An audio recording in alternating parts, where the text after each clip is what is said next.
योगी आदित्यनाथ ने जिस सुशासन की स्थापना की है उसमें बिना भेदभाव के और पूरे प्रदेश का समग्र या सर्वांगीण विकास का भाव समाहित है। और इसी क्रम में उत्तर प्रदेश ने चाहे उद्योग की दृष्टि में हो, चाहे पर्यटन के क्षेत्र में हो, तीर्थाटन के क्षेत्र में हो, ढांचागत सुविधाओं के विकास के क्षेत्र में हो, सभी दिशा में और सर्वांगीण विकास यानी सभी जनपदों तक विकास को पहुंचाया गया है। सभी क्षेत्रों को विकास की मुख्य धारा से जोड़ने का काम विगत 7 वर्षों में किया गया है।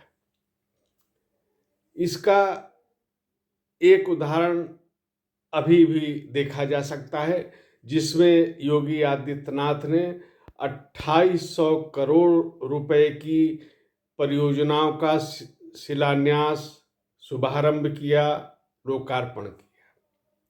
ये सभी योजनाएं धार्मिक, हेरिटेज, इको, एडवेंचर, पर्यटन से जुड़ी हुई योजनाएं हैं और इसमें प्रदेश के सभी 75 जनपद शामिल हैं। प्रदेश की सभी विधानसभा क्षेत्र 403 ये इसमें शामिल हैं, यानी सभी को कोई न कोई सौगात इसमें दी गई है। यह बिना भेदभाव के, बिना पार्टी लाइन के स्तर पर सोचे बिना यह निर्णय किया गया है, जबकि पहले की सरकारें इस दृष्टि से, इतने व्यापक दृष्टि से सोचने का कार्य नहीं करती थी। योगी आदित्यनाथ ने इसको प्रदेश के हित में, प्रदेश की सभी जनता के हित में ये कार्य किया।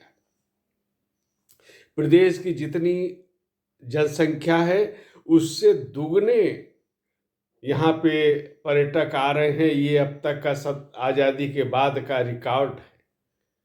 और फिर चाहे अयोध्या जी हो, काशी हो, ब्रिज क्षेत्र हो, विंध्यवासिनी जी का धाम हो, नैमिषारण्य का कॉरिडोर बन रहा है, शक्ति पीठों में विकास कार्य चल रहे हैं, चित्रकूट का विकास हो रहा है, सूफी स्थलों का विकास हो रहा है, बौद्ध तीर्थ स्थलों का विकास हो रहा है।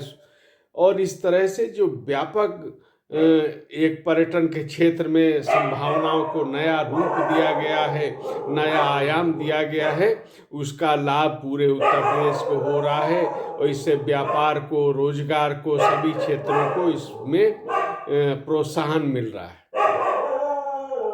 ये जो पर्यटन की दृष्टि से जो कार्य हुआ है, ये कानून व्यवस्था से भी एक प्रकार से जुड़ा हुआ मतलब।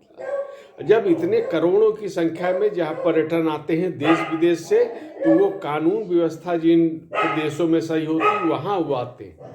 तो विश्व स्तरीय सुविधाओं के विकास के साथ साथ ये कानून व्यवस्था का भी जो विषय है, योगी आदित्यनाथ ने जिस तरह से इसको संभाल के उत्तर प्रदेश की एक सकारात्मक छवि बनाई है, वो भी प्रदेश के विकास में योगदान कर रही है।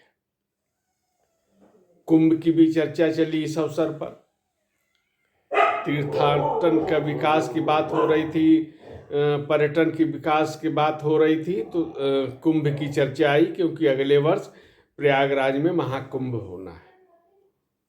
अगर योगी सरकार ने जो 2019 में जो कुंभ किया, उस कुंभ में अनेक विश्व स्तरीय कीर्तिमान स्थापित हुए थे और 2025 का महाकुंभ भी 2019 के कुंभ से भी बहुत बेहतर होगा, ऐसा संकल्प योगी आदित्यनाथ ने व्यक्त किया है।